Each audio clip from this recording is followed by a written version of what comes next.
Explozia dronei rusești de la Galați ne mai arată că suntem în plin război informațional. Pe rețelele sociale, postările despre acest subiect abundă de comentarii care susțin că drona ar fi fost de fapt ucraineană și că ar fi o înscenare menită să implice România în război.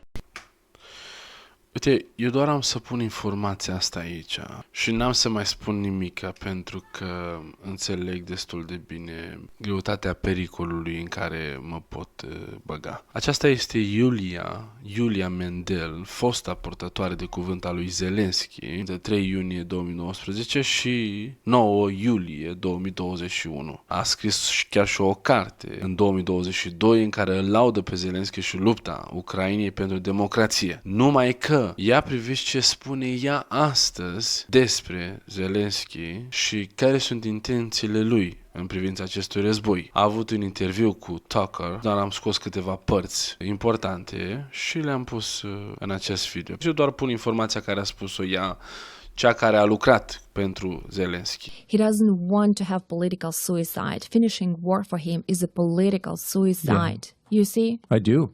Everyone is afraid. Zelensky has no limits. That's the problem. I am sitting here because I know that he is in a weak point today. And I know that there are a lot of people in his government and in his vertical of power who want peace. And I didn't want to put shit on him. I'm sitting here because I want peace too.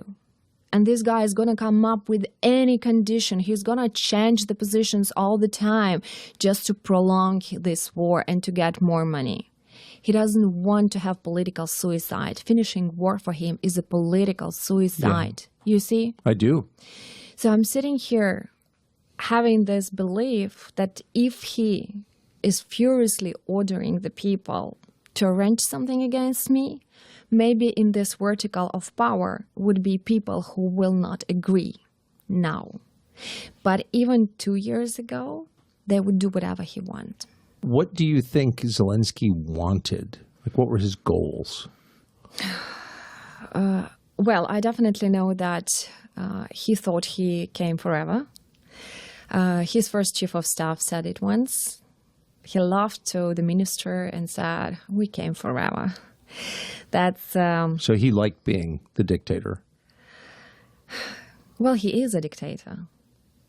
The borders are closed now for 4 years. It's illegally. The human rights violations is enormous. The persecution of the people. In 2024, when Donald Trump came to power, there was a member of parliament who wrote on Telegram, "Zelensky, now you need to stop this war. And yes, you will lose the next elections, but stop this war. Like Trump will push you, stop this war." And he was in jail in 3 days. He's still in jail. And really? I talked to security services, and they said he never talked to Russia since 2021, no connection, but he is accused in treason. And there are a lot of people people are persecuted.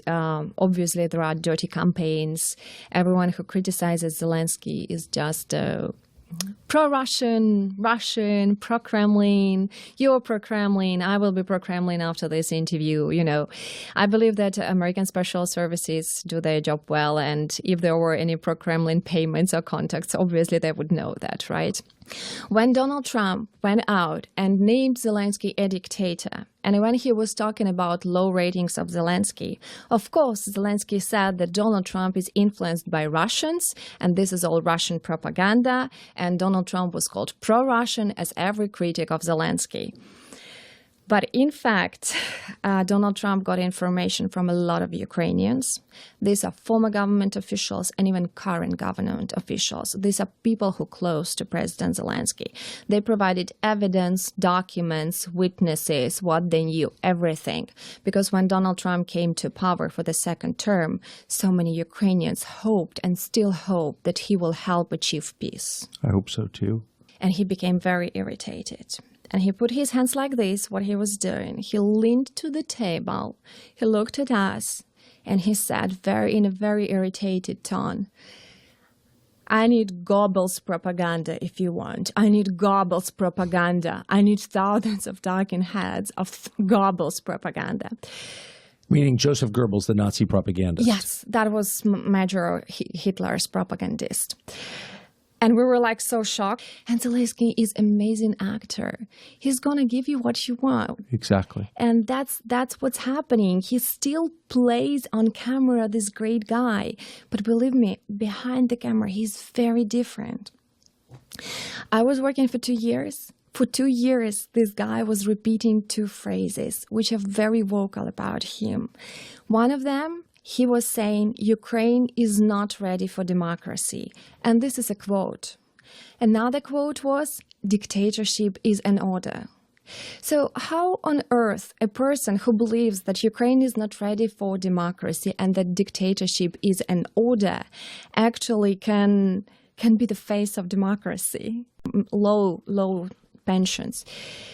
Just when I talk about Zelensky, I'm an insider. I talk to so many people who used to work for him, or even those people who work for him. And to be clear, I believe that he stands behind many schemes of money laundering.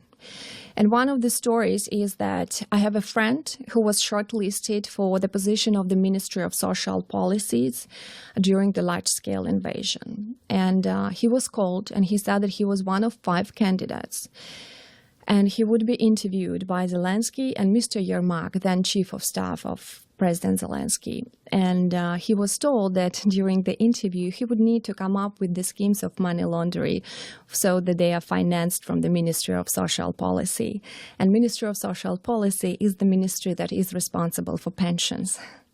So when we're talking about those poor pensioners, and knowing the fact that Zelensky himself approves the schemes of money laundering, I mean, is he guilty?